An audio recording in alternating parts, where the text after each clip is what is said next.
warahmatullahi wabarakatuh. Saya di sini dari kelompok 18 akan mempresentasikan hasil diskusi kami, yaitu tentang fikih perempuan. Kelompok kami beranggotakan saya sendiri, Umayyah Saroh, dengan NIM T2019-6056, dan teman saya yaitu Fitratul Qomariyah T2019-6065, dan Muhammad Rizky Nazari T2019-6059. Materi yang akan kami bahas adalah tentang haid, nifas, dan iddah. Tentang haid, kami akan membahas tentang pengertian haid, masa haid, dan larangan ketika haid. Tentang nifas, ada pengertian nifas, masa nifas, dan larangan ketika nifas. Dan tentang iddah, yaitu ada pengertian iddah, macam-macam iddah, dan larangan ketika iddah. Dan saya sendiri akan membahas tentang haid. Di sini tentang pengertian haid ada dua aspek. Yang pertama itu menurut ilmu kedokteran, dan yang kedua menurut ilmu agama. Jadi haid itu menurut ilmu medis atau ilmu kedokteran adalah luruhnya dinding rahim yang menebal akibat sel telur yang tidak dibuahi oleh sel sperma. Jadi ketika masa suci, dinding rahim itu akan menebal karena dia mengira akan ada sel telur yang akan dibuahi oleh sel sperma. Dinding rahim yang menebal ini fungsinya adalah untuk melindungi apabila ada sel telur yang dibuahi oleh sel sperma. Karena tidak ada sel telur yang dibuahi oleh sel sperma, maka dinding rahim yang sudah menebal itu akan meluruh, maka terjadilah yang namanya menstruasi atau haid. Sedangkan menurut ilmu agama, haid itu adalah darah kotor yang keluar dari farjinya seorang perempuan, yang mana perempuan tersebut tidak dalam keadaan sakit, tidak dalam keadaan melahirkan, dan dalam keadaan normal atau biasa-biasa saja. Dan selanjutnya tentang masa haid. Masa haid itu ada 3 macam. Yang pertama aqallu atau paling sedikit, yang kedua adalah aktsaru atau paling banyak, yang ketiga adalah lumrah atau normal. Yang pertama aqallu paling sedikit itu biasanya masa haid itu terjadi hanya berkisar antara 1 hari sampai 1 hari 1 malam, atau bahkan ada yang hanya 1 tetes. Itu untuk yang aqallu atau yang paling sedikit. Paling banyaknya masa haid itu biasanya terjadi antara 14 sampai 15 hari. Jika seorang perempuan sudah mengalami masa haid selama 14 sampai 15 hari, maka itu terhitung sebagai masa haid yang paling banyak. Yang selanjutnya adalah lumrah. Lumrah di sini artinya seorang perempuan itu mengalami masa haid selama 7 sampai 8 hari. Jadi itu adalah siklus menstruasi seorang perempuan yang normal. Jika seorang perempuan mengalami haid atau menstruasi lebih dari 14 atau 15 hari, maka itu bukan haid lagi, tetapi itu disebut wiladah. Yang selanjutnya adalah larangan ketika haid. Di sini ada 2 aspek. Yang pertama itu adalah secara medis, yang kedua adalah secara agama.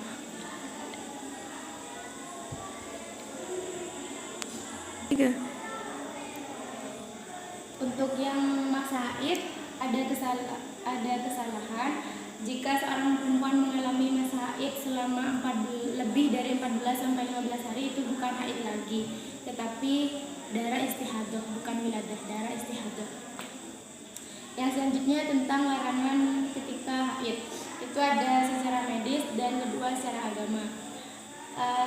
Secara medis, setahu saya itu seorang perempuan yang mengalami haid itu tidak boleh melakukan pekerjaan yang berat dan tidak boleh memakan makanan yang dapat membahayakan organ intim atau organ vital seorang perempuan, yaitu di bagian perut atau di bagian organ vital yang lain, seperti tidak boleh makan mentimun karena itu getahnya berbahaya bagi kesehatan ketika sedang masa menstruasi, atau banyak meminum es.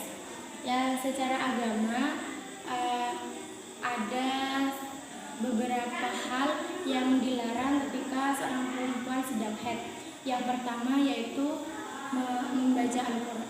Yang pertama adalah sholat. Jadi seorang perempuan yang sedang haid itu tidak boleh melakukan sholat, entah itu sholat yang fardu ataupun sholat sunnah.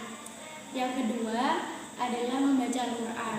Jadi seorang perempuan yang haid itu tidak boleh membaca Al-Quran.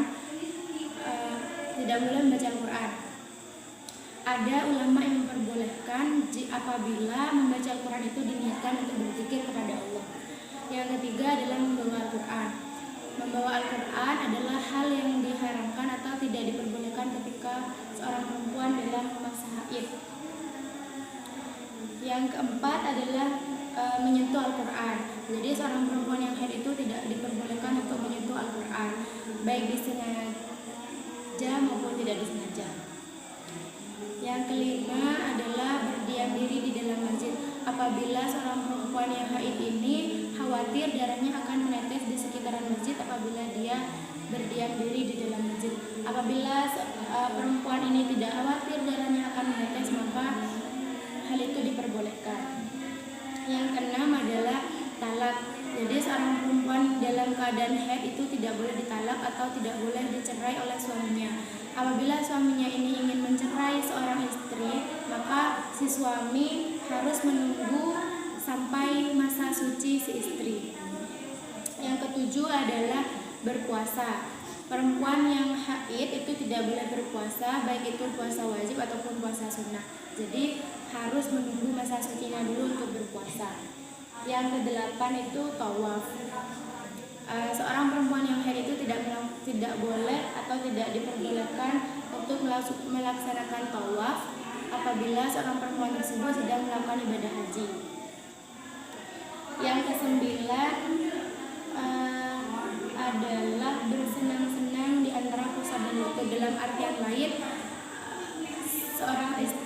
seorang perempuan yang sudah bersuami itu tidak boleh berjima atau tidak boleh berkumpul dengan seorang suami jika si istri tersebut sedang dalam masa haid. Itu hal-hal yang diharapkan atau tidak diperbolehkan ketika seorang perempuan sedang haid. Mungkin itu saja dari saya, yang selanjutnya akan dilanjutkan oleh teman saya. Assalamualaikum warahmatullahi wabarakatuh. Di sini saya akan menjelaskan tentang nifas. Yang pertama, nifas, pengertian nifas. Nifas secara bahasa yaitu al-wiladatu atau melahirkan.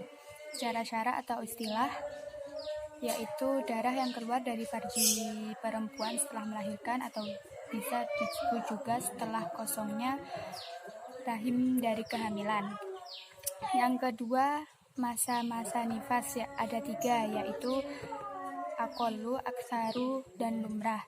Yang pertama akolu ialah yang paling sedikit atau minimalnya masa nifas. Itu biasanya sesaat atau 1 kali keluar saja. Yang aksaru yaitu yang paling banyak atau maksimalnya masa nifas, yaitu 60 hari.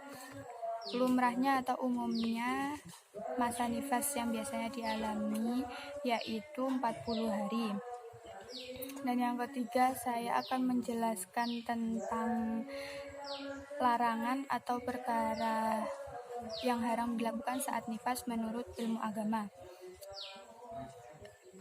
Ada 8, yaitu sama halnya seperti saat kita haid. Yang pertama, sholat fardu, sholat sunnah, dan juga sujud tilawah dan sujud syukur. Itu tidak diperbolehkan. Yang kedua, puasa fardu dan juga sunnah. Yang ketiga, membaca Al-Quran itu diharamkan. Yang keempat, memegang mushaf Al-Quran kecuali khawatir atau kepepet, itu tidak diperbolehkan. Kalau tidak khawatir atau tidak kepepet itu tidak diperbolehkan. Yang nomor 5, memasuki masjid karena takut kotor masjidnya. Yang keenam tawaf, dan yang ketujuh bersenggama atau jima itu tidak diperbolehkan. Dan yang kedelapan khusus untuk suami tidak boleh mencumbu di antara pusar sampai lutut. Saya pikir cukup tentang bab nifas. Terima kasih. Wassalamualaikum warahmatullahi wabarakatuh. Assalamualaikum warahmatullahi wabarakatuh. Saya Muhammad Rizky Nazari dari kelompok 4 menjelaskan tentang iddah. Sebagaimana diketahui, wanita memiliki masa iddah, yakni masa tunggu tertentu setelah ditinggal wafat atau diceraikan. Suami yang mencarinya bisa kembali atau rujuk tanpa memerlukan akad baru selama talak yang dijatuhkan adalah talak raj'i. Selanjutnya, iddah itu terbagi menjadi dua. Yang pertama, wanita yang menjalani masa iddah karena ditinggal wafat suaminya, dan yang kedua bukan karena ditinggal wafat seperti dicerai.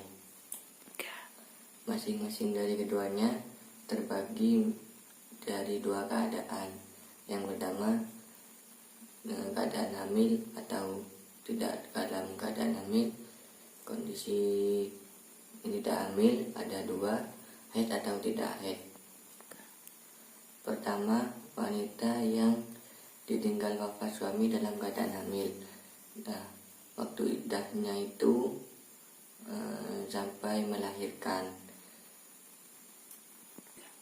Misalnya seminggu setelah ditinggal wafat sang wanita melahirkan, maka masa iddahnya habis. Kedua, wanita yang ditinggal wafat suaminya dalam tidak keadaan hamil. Masa iddahnya itu 4 bulan 10 hari. Ketiga, wanita yang dicerai suami dalam keadaan hamil, sama juga maka iddahnya hingga melahirkan. Keempat, wanita yang dicerai suami tidak dalam keadaan hamil, sudah pernah bergaul suami istri dan sudah haid, maka iddahnya 3 kali quru. Makna quru sendiri adalah masa suci. Nah, masa iddah dihitung dari masa suci saat diceraikan. Sedangkan jika diceraikan sedang haid, maka masa iddah dihitung sejak awal suci setelah haid itu. Kelima, wanita yang dicerai tidak dalam keadaan hamil, sudah pernah bergaul dengan suami istri dan belum haid atau maka iddahnya adalah selama 3 bulan. Keenam, wanita yang dicerai namun belum pernah bergaul dengan suaminya, maka tidak ada masa iddahnya, sebagaimana firman Allah yang artinya, hai orang-orang yang beriman, apabila kamu menikahi perempuan-perempuan yang beriman, kemudian kamu ceraikan mereka sebelum kamu mencampurinya, maka sekali-kali tidak wajib atas mereka iddah bagian yang kamu minta menyempurnakannya. Maka berilah mereka mut'ah atau pemberian, dan lepaskanlah mereka itu dengan cara yang sebaik-baiknya. Quran Surat Al-Ahzab ayat 33 nomor